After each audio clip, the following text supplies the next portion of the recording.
If the Nigerian government or the state security apparatus often invade the alleged ESN camps, arrest and attack and kill the ESN personnel or Biafran agitators or militia, military wings, and the rest of them. Now the question is, according to the recent revelation by Gumi, it is no longer a secret that the Nigerian government is aware of the terrorist camps, the terrorist kingpins. In fact, they have their details. All of their information is at the disposal of the government. The same government that are always fast to make pronouncements, to make announcement that we invaded the ESN camp, alleged ESN, suspected ESN, always using suspected. Now you are no longer suspecting the terrorist camp, that of the Islamic State of West African province, that of Al-Qaeda, that of Boko Haram is no longer a subject of suspicion. You already have established their camps. You know where their established camps are situated. You know their coordinate. Now, why are you not going after them? Why is the military not going after launching an offensive against these terrorists?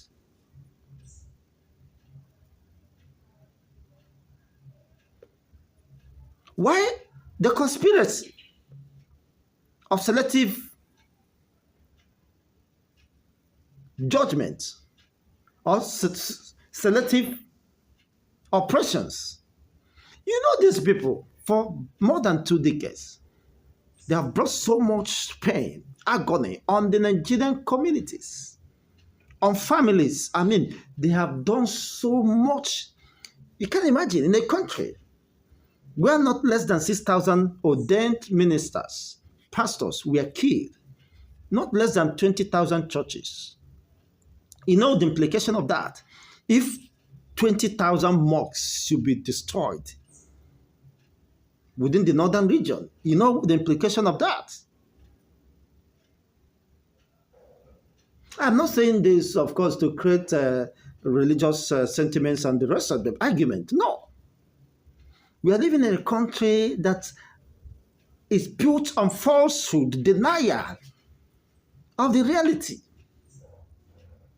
People are denying the state of insecurity, denying the Christian genocide, calling it fake Christian genocide. You can't imagine.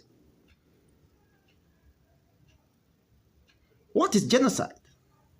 When a people or group of people are being threatened within a defined state, when there is insistent and targeted,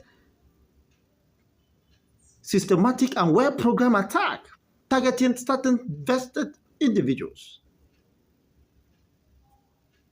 When their continued existence becomes threatened within a defined society, that is the definition by United Nations. People are still denying that. Why families are being wiped off? Look at the recent Amnesty International report. Blasting the president, Ahmed Bola Tinubu, under his watch. So many families are being wiped off.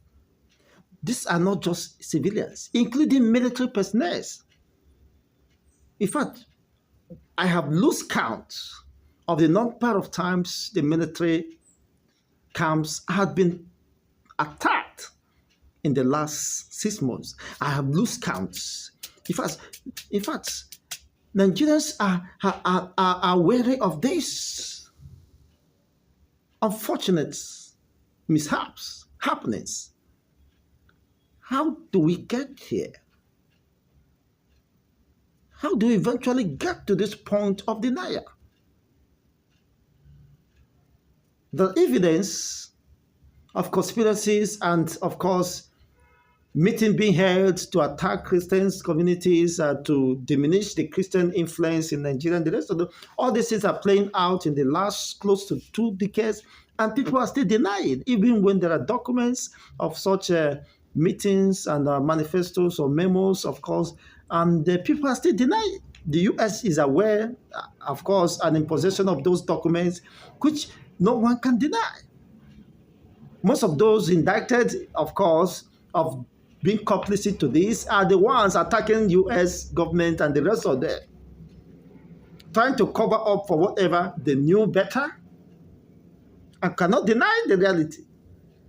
So how do we get to this point? How do we solve the problem of Nigeria, the state of insecurity or the collapse of the national security by denying the obvious? Of course, things continue to get more aggravated. We've seen in most recent months the escalation of this attack, despite the declaration of state of emergency by the Tinubu's administration. Now the question is, what is the need of the declaration of the state of emergency? And yet the terrorists are killing, ravaging communities, adopting people. Nigerians are now at the mercy of the terrorists. They are bragging. I saw some lethal weapons, weapon of assault, GMPs, anti-aircraft missiles, with machine guns at the disposal of these terrorists. I begin to ask, how did these machine guns, lethal weapons, get to Nigerian territory? We have the immigration, we have the custom, we have, of course, the Air Force, the navies, and whatever they claim. How did they cross Nigerian border into the Nigerian communities, into Nigerian territories? I think these are questions the government will begin to answer. You know, in all honesty and sincerity, they should begin to tell us how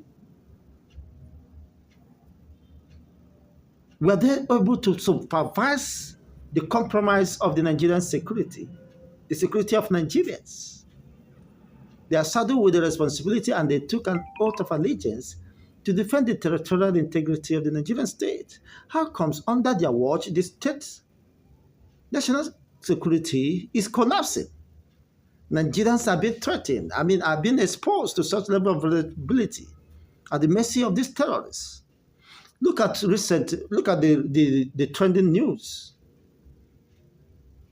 A lawmaker, if an ex-lawmaker and a current governorship aspirant under ADC, on his way to pick up his ticket, his form for Guba elections,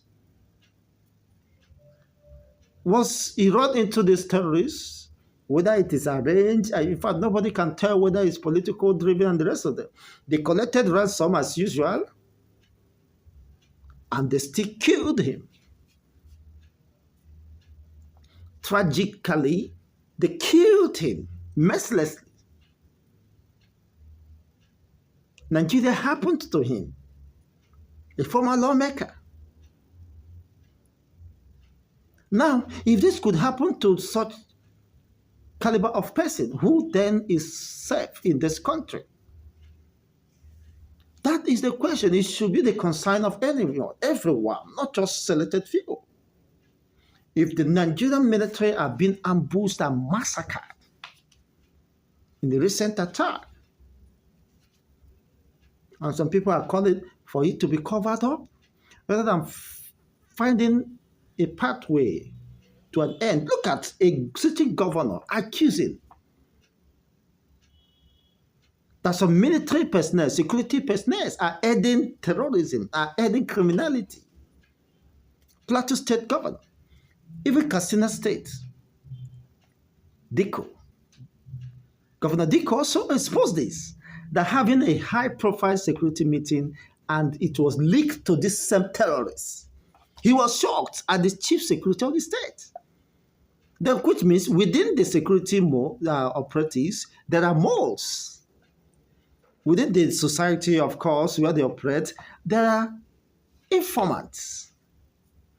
Even the Borno State governor have said it. There are informants in the military. It is no longer, some people are using it to cash out. They are using such level of insecurity, criminality to gain economic or monetary incentive or whatever that could serve for them at the expense of the blood of the innocent.